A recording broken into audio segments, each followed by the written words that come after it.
और गाइस एक factual topic है हमारा, वी डी सावरकर जी के, विनायक दामोदर सावरकर जी के बारे में हम लोग चर्चा करेंगे, राइट। इसमें आपको फैक्ट्स ध्यान में रखना है। तो वीर सावरकर जी का जन्म 28 मई 1883 को महाराष्ट्र के नासिक जिले के भगूर गांव में हुआ था। 26 फरवरी 1966 को मुंबई में उनका निधन हो गया था। तो ये कुछ फैक्ट्स हम लोग को देखने को मिल रहा है। 1883 और 1966 स्टेट पीएससी आपसे पूछ सकती है। वीर सावरकर जी के बारे में वो बातें जो आपको जाननी चाहिए। इन्होंने एक युवा संगठन बनाया था, मित्र मेला। क्वेश्चन बनेगा मित्र मेला किससे एसोसिएटेड है, तो वीर सावरकर आपको ध्यान में रखना है। यह संगठन राष्ट्रीय और क्रांतिकारी विचारों को लाने के लिए स्थापित किया गया था। यह ऑर्गेनाइजेशन सेटअप किया गया था कि नेशनल और रेवोल्यूशनरी आइडियाज जो है वो पुटअप किए जा सकें, लाए जा सकें।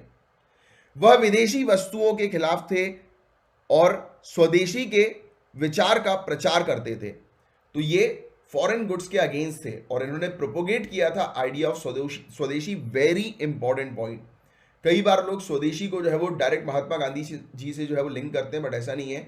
उससे पहले जो स्वदेशी का आइडिया जो था वो वीर सावरकर जी ने प्रोपोगेट किया था, फैलाया था, प्रचार किया था।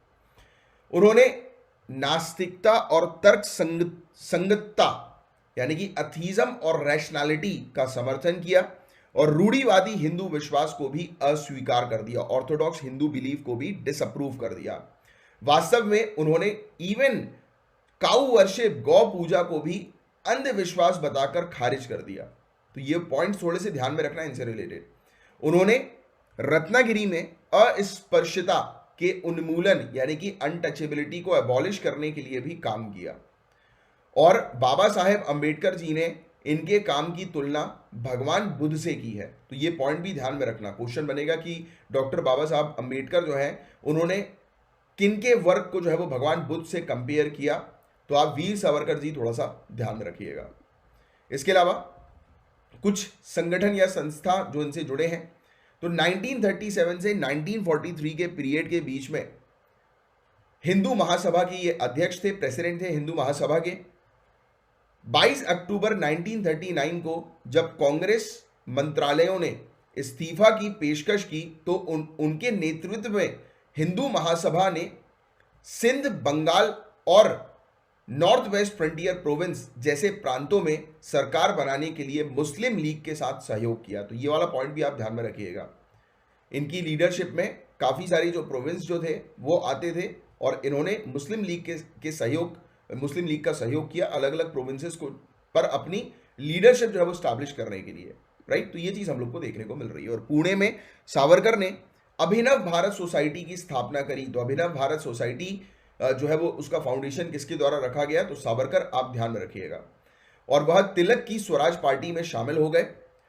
उन्होंने फ्री इंडिया सोसाइटी की स्थापना करी। फ्री इंडिया सोसाइटी, तो ये सब ध्यान में रखिएगा कि कौन सी सोसाइटीज की कौन से ऑर्गेनाइजेशन का फाउंडेशन जो है वो सावरकर जी के द्वारा किया गया।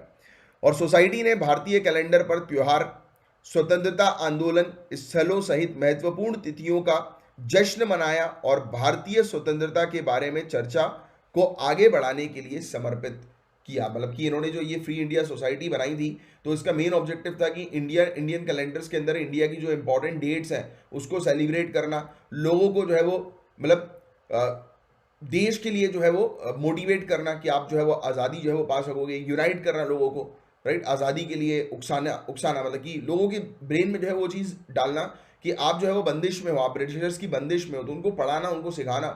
क्योंकि गाइस लिटरली आपने जब मॉडर्न इंडियन हिस्ट्री पढ़ी होगी तो आपको पता होगा गाइस कि काफ़ी समय तक इंडियन सिटीजन को पता ही नहीं था कि वो एक बंदिश में आ गए हैं, राइट, ब्रिटिश कंट्रोल के अंदर आ गए, उनको नहीं पता था।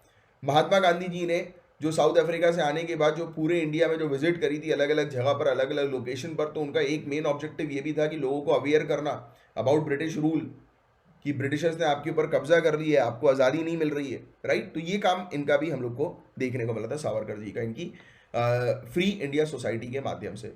इनके इंपॉर्टेंट वर्क्स की बात करें गाइस तो इनकी एक किताब है the history of war of Indian independence, history of war of Indian independence. और इन्होंने armed revolt against Morley Minto reform, तो ये भी इनका एक इंपॉर्टेंट वर्क है। टू नेशन थ्योरी के बारे में इन्होंने अपनी बुक हिंदुत्व में जो है वो मेंशन किया, राइट। तो ये कुछ पॉइंट्स हैं जिसको आपको थोड़ा सा ध्यान में रखना है, राइट।